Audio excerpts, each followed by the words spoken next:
예, 오늘 하루 좀 따뜻하셨죠? 예. 잘 오셨습니다. 우리 인사하십시다. 잘 오셨습니다. 예, 뭐 이 정도 날씨면 따뜻한 날씨입니다. 예, 동남아 선교사님들 얘기 들어보니까 뭐 실내 온도가 33도라는데 거기는 좀 따끈할 거고 우리는 뭐 따뜻한 정도.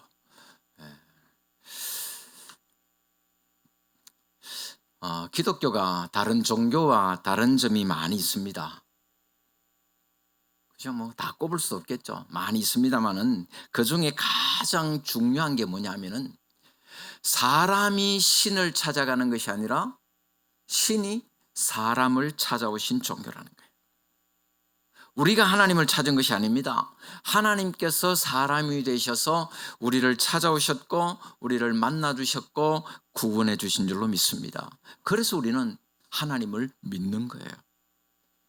만남이라고 하는 것은 참 중요합니다. 우리의 만남은 우연이 아닙니다. 그죠? 만남 중요해요. 왜냐하면 사람은 누구를 만나느냐 하는 것에 따라서 그 인생이 결정되기 때문입니다. 어떤 부모를 만나느냐, 어떤 배우자를 만나느냐, 어떤 스승을 만나고 어떤 친구를 만나느냐 하는 것이 그 사람의 인격과 성품에 큰 영향을 미치게 됩니다. 그래서 보면 어떤 사람은 부모 잘 만나가지고 흔히 말하는 금수저 물고 태어나가지고 남들보다 더 나은 환경에서 자라고 더 나은 교육을 받는 그런 혜택을 누립니다. 또 어떤 사람은 좋은 친구를 만나서 어려울 때 결정적인 도움을 받기도 하고 어떤 사람은 지도자를 잘 만나서 또 어떤 사람은 좋은 책을 만나서 그 영향을 받고 훌륭한 사람으로 성장해 가기도 합니다. 그러므로 하나님의 사람들은 좋은 만남을 위해서 기도해야 돼요. 좋은 친구를 만나고 좋은 배우자를 만나고 좋은 스승을 만나게 해달라고 기도해야 됩니다. 더욱이 좋은 믿음의 지도자를 만나고 좋은 동력자를 만날 수 있도록 기도해야 됩니다. 그런 좋은 만남이 있을 때 더 복된 인생이 되는 것입니다. 그러나 그 어떤 만남보다도 중요한 만남이 있는데 누구와의 만남일까요? 예수님과의 만남이에요. 예수님을 만나야 돼요. 아무리 좋은 사람들 많이 만나도 예수님 만나지 못하면 아무 소용없습니다. 예수님을 만났느냐 만나지 못했느냐 하는 것에 따라서 그 사람의 인생은 완전히 달라지는 거예요. 오늘 본문 말씀에 보면은 예수님을 만남으로 그 인생이 180도 바뀌어버린 한 사람을 우리에게 소개하고 있습니다. 그 사람이 누군가요? 사도 바울이에요. 바울은 원래 이름이 뭐죠? 사울, 그죠? 사울이 얼마나 다윗을 미워해가지고 다윗을 죽이겠다고 쫓아다니고 막 그러다가 나중에 회개해가지고 바울이 되어가지고 이렇게 사도가 되고 혹시 지금 속으로 아멘 하고 계시는 분 안 계시죠? 예.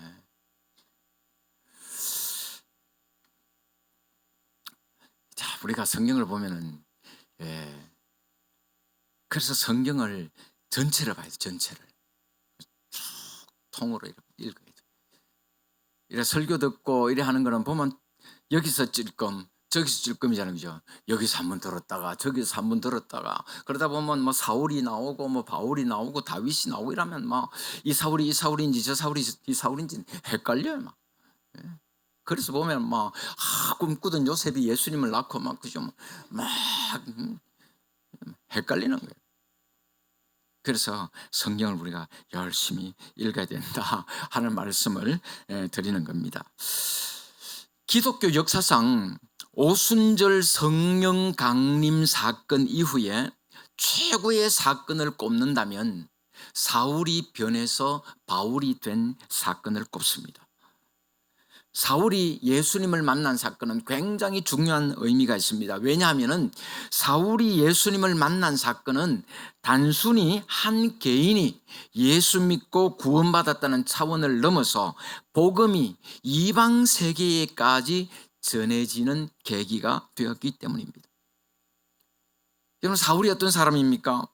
사울은 히브리인으로 태어나서 8일 만에 할례를 받은 사람이었습니다.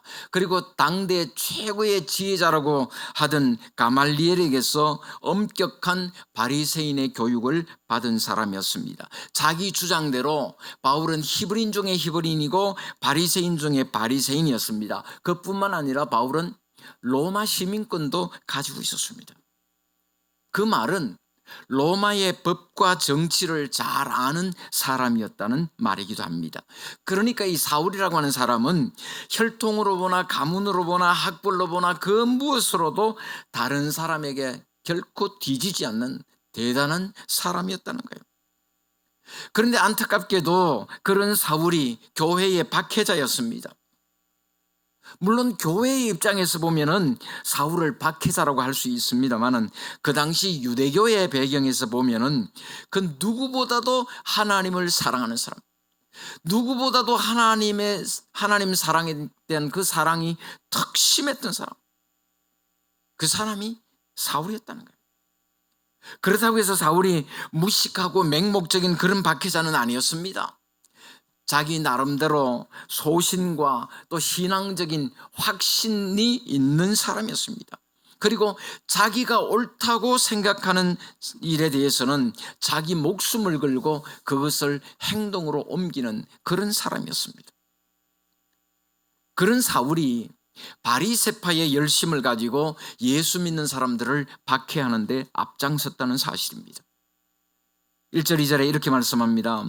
사울이 주의 제자들에 대하여 여전히 위협과 살기가 등등하여 대제사장에게 가서 다메섹 여러 회당에 가져갈 공문을 청하니 이는 만일 그 도를 따르는 사람을 만나면 남녀를 막론하고 결박하여 예루살렘으로 잡아오려 함이라. 사울은 나사렛 예수의 이름을 대적하는 것이 마땅하다고 생각했습니다. 예수를 대적하고 살아가는 것이 올바른 길이라고 생각했습니다. 하나님을 믿어야지 왜 예수를 믿느냐, 그렇게 생각했어요. 예수 믿는 사람들은 박해받아 마땅하다고 생각했습니다. 그러니까 사울은 신앙의 이름으로 그리스도인들을 박해했다는 거예요. 하나님의 이름으로 예수 믿는 사람들을 박해했던 겁니다. 그에게는 종교적인 열심이 있었지만 그 열심은 잘못된 열심이었던 거예요. 사울은 예수 믿는 사람들에 의해서 굉장히 좋지 않은 선입견을 가지고 있었습니다. 그래서 스데반이 순교당하는 것을 당연하다고 생각했고 그 일에 가담했습니다. 그래도 분이 풀리지 않았던 사울은 예수 믿는 사람들에 대해서 여전히 위협과 살기가 등등했다. 그러면 간혹 보면 왜 얼굴에 막 살기가 있는 사람들 있잖아요. 걸리기만 걸리면 죽여볼게. 지금 사울이 그런 상황이란 말이에요. 예수 믿는 사람들 내 눈에 띄기만 띄봐라 내한테 씨를 말려버린다. 지금 사울이 그런 상황이에요. 예수 믿는 사람들 다 잡아가지고 예루살렘으로 끌고 오기 위해서 대제사장에게 공문을 받아가지고 직접 다메섹까지 갔던 행동대장이었습니다. 사도행전 8장 1절에 보면은 예루살렘에 있는 교회에 큰 박해가 있었다고 말씀합니다. 그래서 그 박해를 피해서 예수 믿는 사람들이 여러 지역으로 흩어져서 살았는데 아마 다메섹에도 예수 믿는 사람들이 많이 있었던 것 같습니다. 그 사실을 알고 사울이 예수 믿는 사람들을 다 잡으려고 다메섹으로 가고 있는 것입니다. 이렇게 살기등등한 사울, 자기가 옳다고 생각하는 일에 대해서는 무모할 정도로 행동에 옮겨버리는 사울, 마치 브레이크가 고장난 자동차처럼 돌진하고 있는 그 사울을 막을 수 있는 사람 아무도 없었습니다. 자기 나름대로 정의감에 불타가지고 지금 다메섹을 향해서 가고 있는 그 사울을 막아 세울 수 있는 사람은 아무도 없었다는 거예요. 사울은 자기가 하는 일에 신념을 가지고 있었습니다. 예수 믿는 사람들을 박해하는 것이 자기가 믿는 유대교에 충성하는 길이라고 생각했습니다. 예수쟁이들을 다 잡아 죽이는 것이 하나님께 영광 돌리는 길이라고 생각했습니다. 그런 사울의 마음을 돌릴 수 있는 사람은 이 세상에 아무도 없었습니다. 사울을 변화시킬 수 있는 분은 오로지 하나님 한 분밖에 없습니다. 그래서 가장 정확한 시간에 하나님께서 개입하셨습니다. 3절에 이렇게 말씀합니다. 사울이 길을 가다가 다메섹에 가까이 이르더니 호련히 하늘로부터 빛이 그를 둘러 비추는지라. 아무도 사울을 막을 수가 없는 그런 상황에서 하나님께서 개입하셔서 사울이 가는 길을 막으셨던 겁니다. 강력한 빛으로 그를 둘러 비추시고 엎드려져 있는 사울에게 하늘에서 신비한 음성이 들려왔습니다. 사울아 사울아 내가 어찌하여 나를 박해하느냐. 그 말씀 속에는 사울을 향한 하나님의 애틋한 마음이 들어있습니다. 사울아 나는 너를 사랑했고 너를 위해서 생명까지 줬는데 너는 왜 나를 박해하냐. 나는 네가 돌아오기를 그렇게 애타게 기다리고 있는데 왜 너는 오히려 나를 박해하느냐. 그런 말씀이에요. 근데 오늘 본문 말씀 보니까 주님은 어찌하여 교회를 박해하느냐, 어찌하여 내 제자들을 박해하느냐 그렇게 말씀하시지 않았습니다. 어찌하여 나를 박해하느냐 그렇게 말씀하고 있다는 거예요. 사실 따지고 보면 사울은 예수님을 박해한 적이 있나요 없나요? 사울은 예수님 박해한 적 없습니다. 사울은 예수님께 욕한 적도 없습니다. 사울은 예수님을 만난 적도 없었습니다. 그런데 예수님은 왜 나를 박해하느냐? 예수님 자신을 박해했다고 말씀하는 거예요. 무슨 말입니까? 교회를 박해하고 성도를 박해하는 것이 바로 예수님을 박해하는 것이라는 사실을 말씀하고 있는 것입니다. 오늘 본문에는 없습니다만은 사도행전 26장 14절에 보면은 그날 다메섹 도상에서 예수님께서 사울에게 하신 말씀이 기록되어 있습니다. 사울아 사울아 내가 어찌하여 나를 박해하느냐. 가시채를 뒷발질하기가 내게 고생이니라. 가시채라고 하는 것은 짐승을 부릴 때에 사용하는 건데 짐승 말 안 들으면 두드려 패는 거예요.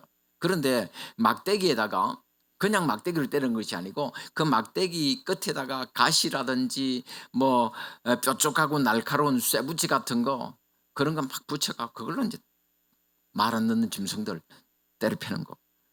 그런 막대기를 발로 차면 어떻게 되겠습니까? 예수님의 말씀이 주는 메시지는 그렇습니다. 사울아 너는 지금 정의감에 불타서 이 일을 하고 있지만 사실은 지금 너 자신을 죽이고 있는 일이야. 네 정의감이 너를 파괴하고 네 주장과 네 철학과 네 고집이 지금 너를 망치고 있다. 그것이 예수님의 지적이었습니다. 예수님의 음성을 들은 사울이 뭐라고 말합니까? 주여 누구시니까? 여러분 한번 생각해 보십시오. 사울의 입장에서 사울이 지금 예수 믿는 사람들을 다 잡아 죽이겠다고 아주 살기가 등등 걸리기만 걸려봐면 다 죽여버릴 거야. 막 그리고 씩씩 그리고 가고 있는데 그런 상황이잖아요. 그런데 주여 누구시니까? 이상하잖아요. 당신 누구야? 그건 나와야 되잖아요. 그죠? 당신 누구야? 그게 아니고 주여 누구십니까? 예수님이 성령으로 자신에게 임재하시는 순간, 예수님이 사울을 찾아오신 순간 사울은 그 예수님을 자신의 구주로 고백하고 있는 것입니다. 주님 당신은 누구십니까? 나를 이렇게 찾아와서 내 길을 막으시고 나를 꺾어 놓으신 당신은 도대체 누구십니까? 아무도 내 고집과 내 사상을 꺾을 수가 없었는데 이렇게 나를 꺾어 놓으시고 나를 무릎 꿇게 만드신 당신은 도대체 누구십니까? 예수님 말씀하셨습니다. 나는 네가 박해하는 예수라.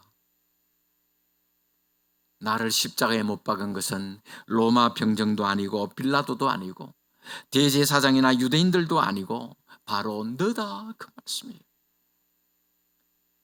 예수님을 십자가에 못 박은 장본인은 다른 사람이 아니라 바로 오늘 저와 여러분인 줄로 믿습니다. 우리는 그 사실을 기억해야 되는 거예요.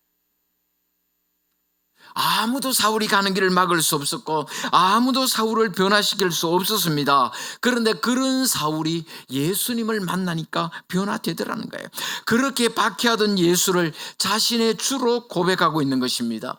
정말 우리가 주님을 만났다고 한다면 우리도 변해야 되는 거예요. 예수를 믿는다고 하면서도 성품이나 인격이 변하지 않는 것은 그 진정으로 예수님 만나지 못했기 때문에. 참 신앙생활 하다 보면은 교회 안에서요 제일 힘든 사람이 사울 같은 사람이에요. 무슨 말이냐 하면은 자기가 신앙생활 열심히 잘 못하는 줄 알고 그런 분들은 괜찮아요. 근데 이상하게 신앙생활 하면서 자기는 신앙생활 잘하는 걸 생각하는 거예요. 정말 자기는 잘 믿어. 정말 믿음이 좋아. 그러면서 보면은 속된 말로 자기 멋대로 하는 거예요. 꼭 사울처럼. 사울이 예수 믿는 사람들을 잡아 죽이고 박해하고 하는 이것이요. 자기 나름대로는 하나님을 사랑하는 방법이었고 자기 나름대로는 그런 신앙적인 확신을 가지고 하는 일이었습니다. 오늘 교회 안에도 이런 신앙생활을 하다 보면 그렇더라고요. 정말 겸손하게 그렇게 일하는 분들도 있지만은 다 분명한 자기 고집이 있어요. 자기 주관이 있어. 그럼 누가 뭐라 해도 말 안 들어. 완전히 나는 내 대로. 그래서 무슨 일이든지 자기 마음대로 하고 자기 뜻에 맞으면 열심히 하지만 자기 뜻대로 안 되면 안 하고 아이들이 입맛에 맞는 반찬 없으면 나 밥 안 먹어 하고 숟가락 내려놓듯이 자기 마음에 안 맞으면 나 안 해. 소위 교회 안에서 직분을 받고 신앙생활 수십 년 해도 그런 사람들이 있더라는 거예요. 왜 그럴까요? 예수님 만나지 못했기 때문에 그렇습니다. 예수님 만난 사람은 누구나 변합니다. 예수님을 만난 사람마다 예수님 앞에 엎드릴 수밖에 없습니다. 예수님을 만나면 예수님의 인격과 성품 앞에 무릎 꿇을 수밖에 없습니다. 하나님의 영광을 본 사람마다 그리고 거룩하신 하나님을 체험한 사람마다 자신이 죄인이라는 사실을 발견하게 되는 것입니다. 베드로가 처음 예수님을 만났을 때 뭐라고 고백했습니까?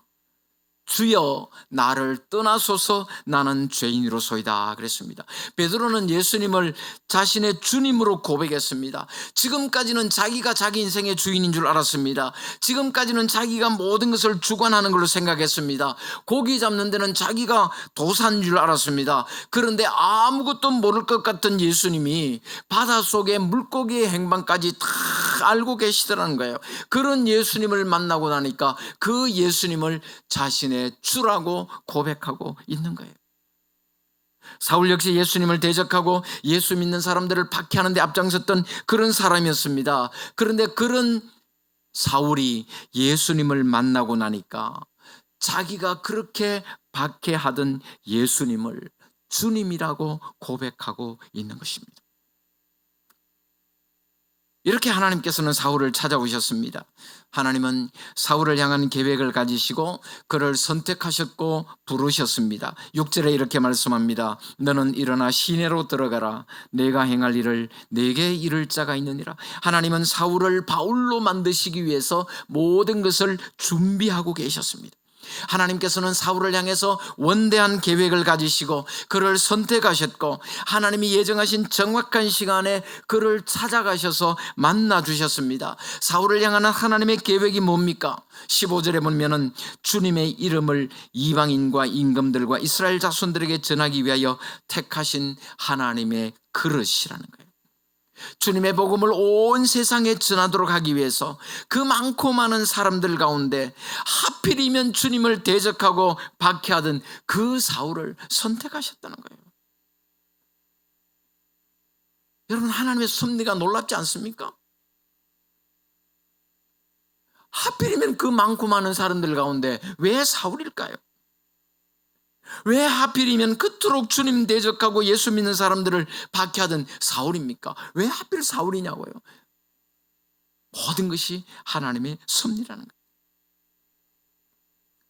여러분, 세상에 많고 많은 사람들 중에 하나님과 상관없이, 예수 그리스도와 아무 상관없이 살던 우리를 하나님의 자녀로 부르셨습니다.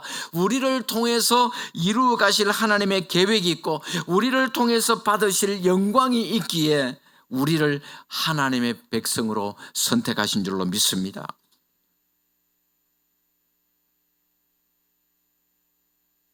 오늘 우리가 이 자리에 앉아 있는 데는 그런 놀라운 하나님의 계획과 섭리가 있다는 거예요. 그리고 7절에 보니까 사울과 함께 가던 사람들의 모습이 나옵니다. 같이 가던 사람들은 소리만 듣고 아무도 보지 못하여 말을 못하고 서 있더라. 그들도 소리를 들었습니다. 바울이 꼬꾸라지는 것을 보았습니다. 그러나 그들이 모두 예수님을 만난 것은 아니라는 사실이에요. 여러분들, 오늘도 많은 사람들이 예배드리고 있습니다. 찬송도 부릅니다. 기도도 합니다. 하나님의 말씀도 듣습니다. 그러나 모든 사람이 다 예수님을 만나는 건 아닙니다. 다른 사람이 은혜 받고 감동하고 변화되고 거꾸러지고 하는 그런 모습을 보면서도 자신에게는 아무 변화가 일어나지 않는 사람들이 얼마나 많은지 모릅니다. 여러분, 예수님 만나시기를 주님의 이름으로 축복합니다. 교회 와서 예수님 만나지 못하면 아무 소용없어요. 예배를 드려도 말씀을 들어도 예수님 만나야지, 사람만 만나고 하면 아무 소용없습니다. 예수님을 만나셔야 됩니다. 예수님과의 만남은 개인적입니다. 부모님이 예수님 만났다고 내가 자동적으로 예수님 만나는 것 아닙니다. 함께 예배드리는 사람이 예수님 만났다고 나도 예수님 만나는 것 아닙니다. 신앙은 개인적입니다. 내가 인격적으로 예수님을 만나야 됩니다. 예수님을 만나야 우리는 변화된 새 사람으로 살아갈 수가 있는 것입니다. 사울은 예수님을 만났습니다. 정확하게 말하면 사울이 예수님을 만난 것이 아니라 예수님께서 사울을 만나 주셨어요. 여러분, 한번 생각해 보십시오. 만날 만한 가치가 있는 사람인가요? 예수님을 대적하고 예수 믿는 사람들을 박해하던 사람이었습니다. 만날 가치가 없는 사람이었습니다. 구원받을 자격이 없는 사람이었습니다. 그럼에도 불구하고 예수님은 사울을 찾아오셨고 그를 만나 주셨고 그를 구원해 주셨습니다. 예수님을 만난 사울은 자리에서 일어났지만 강렬한 빛으로 인하여 시력을 잃었습니다. 눈은 떴는데 아무것도 볼 수가 없었습니다. 다른 사람 손에 이끌려서 다메섹으로 들어갔습니다. 사흘 동안을 보지도 못하고 먹지도 못하고 마시지도 못했다고 성경은 말씀하고 있습니다. 예수 믿는 사람들을 다 잡아오겠다고 살기등등하던 그 사울의 모습은 온데간데 없고 다른 사람의 손에 끌려다니는 신세가 되었습니다. 앞을 볼 수도 없는 너무나 비참한 신세가 되었습니다. 순식간에 너무나 다른 인생이 되어버렸습니다. 사흘 동안 사울은 볼 수도 없었고 먹을 수도 없었습니다. 그 사흘 동안 아마 사울은 많은 생각을 했을 거예요. 자기 삶을 돌아봤을 겁니다. 하나님을 향한 열심을 가지고 예수 믿는 사람들을 박해하고 잡아서 죽이려고 쫓아다니던 자신의 모습을 다시 한번 생각해 보았을 거예요. 과연 그것이 옳은 일이었을까? 지금까지 자기가 믿어왔던 유대교의 신앙이 일순간에 무너져버리고 말았습니다. 어디서부터 무엇이 어떻게 잘못되었는지 아마 그 사흘 동안 사울은 생각하고 또 생각하고 했을 거예요. 마치 요나가 하나님의 말씀을 거역하고 도망치다가 바다에 던져지고 물고기 뱃속에서 사흘을 있었던 것처럼 사울 역시 주님을 박해하고 대적하던 자가 하나님의 사람 바울로 다시 태어나기 위해서 사흘 동안 보지도 못하고 먹지도 못하고 마시지도 못하는 그런 고통의 시간을 보내야만 했던 것입니다. 그러나 그 시간은 거룩한 침묵의 시간이었습니다. 하나님의 사람으로 거듭나기 위한 시간이었습니다. 사울이 바울로 다시 태어나는 시간이었습니다. 사랑하는 성도 여러분, 예수님을 만나셨습니까? 예수님 만나시기를 바랍니다. 예수님 만나야 참된 행복이 있습니다. 예수님 만나야 참된 평안이 있습니다. 예수님 만나야 우리 인생이 바뀝니다. 아직까지 예수님 못 만났다면 만나야 됩니다. 교회는 나오지만, 직분도 받았지만 예수님 만나지 못하고 예수님과 상관없이 살아가고 있는 사람들이 오늘 얼마나 많은지 모릅니다. 사울 역시 예수와는 아무 상관없이 살던 사람이었습니다. 오히려 예수 믿는 사람들을 박해하는 일에 역사적 사명을 갖고 살던 사람이었습니다. 그러나 그가 예수님을 만난 다음에는 예수님을 위해서 자기의 생명을 거는 사람으로 변화되었습니다. 이처럼 예수님을 만나게 되면 인생의 목적이 바뀌는 것입니다. 뿐만 아니라 예수님을 만나면 인생의 가치관도 바뀝니다. 누가 앞서느냐, 누가 좀 더 버느냐, 누가 좀 더 잘 먹고, 좀 더 좋은 옷 입고, 좀 더 좋은 차 타고, 좀 더 넓은 집에서 살고, 거기에 최고의 가치를 두고 살던 사람들이 예수님을 만나면 가치관이 바뀌는 거예요. 어떻게 하면 좀 더 거룩하게 살 수 있을까? 어떻게 하면 좀 더 복음을 위해서 살 수 있을까? 좀 더 높은, 차원 높은 그러한 가치를 가지고 영광스러운 하나님의 나라를 바라보는 그런 사람으로 바뀌게 되는 것입니다. 그래서 사울도 보면은 예수님을 만나기 전에는 세상적인 것에 최고의 가치를 두고 살았습니다. 그런데 그가 예수님을 만난 후에는 그렇게도 자기가 추구하고 바라고 원하던 그것들을 다 해로 여기고 배설물로 여겼다고 성경은 말씀하고 있습니다. 사명을 깨닫고 그 사명에 따라 사는 사람이 가장 행복한 사람입니다. 사울이 아주 살기등등해가지고 막강한 권세를 가지고 예수 믿는 사람들을 다 잡아서 죽이겠다고 막 그러고 다닐 때 사울이 기뻤을까요? 행복했을까요? 감사가 있었을까요? 아마 그렇지 않았을 거예요. 막강한 권세를 휘두르고 살았지만 그 삶에는 기쁨도 없었고 감사도 없었고 행복도 없었습니다. 그러나 사울이 예수님을 만나고 바울로 변화되어서 예수님 때문에 박해받고 복음 때문에 감옥에 갇히는 그런 삶을 살 때 그때가 오히려 더 행복했고 더 기뻤고 더 감사가 넘쳤다고 성경은 말씀하고 있는 거예요.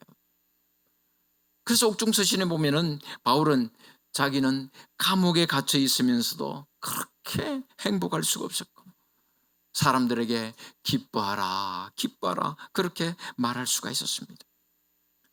사람은 누구나 자신의 사명을 알고 그 사명에 따라서 사는 것이 제일 행복합니다. 하나님께서 사울을 부르셨을 때 분명한 목적이 있었던 것처럼 오늘 우리를 부르신 데도 분명한 목적이 있다는 사실을 기억해야 됩니다. 여러분, 오늘 우리가 이 자리에 그냥 앉아있는 게 아닙니다. 분명한 하나님의 목적과 계획과 섭리 속에서 오늘 우리가 이 자리에 있는 거예요. 나 한 사람 잘 먹고 잘 살도록 하기 위해서 하나님 우리를 부르신 것 아닙니다. 나 혼자 예수 믿고 나 혼자 구원받으라고 우리를 부르신 것 아니라는 거예요. 나를 통해서 다른 사람이 구원받도록 나를 구원의 통로로 나를 축복의 통로로 불러주셨다 하는 사실을 분명히 기억해야 되는 것입니다. 우리 모두 예수님 만나고 예수님 주시는 사명을 잘 받아서 그 사명에 순종함으로 말미암아 행복하고 부유한 삶을 살아갈 수 있는 우리 모든 성도들 다 되시기를 주님의 이름으로 축원합니다.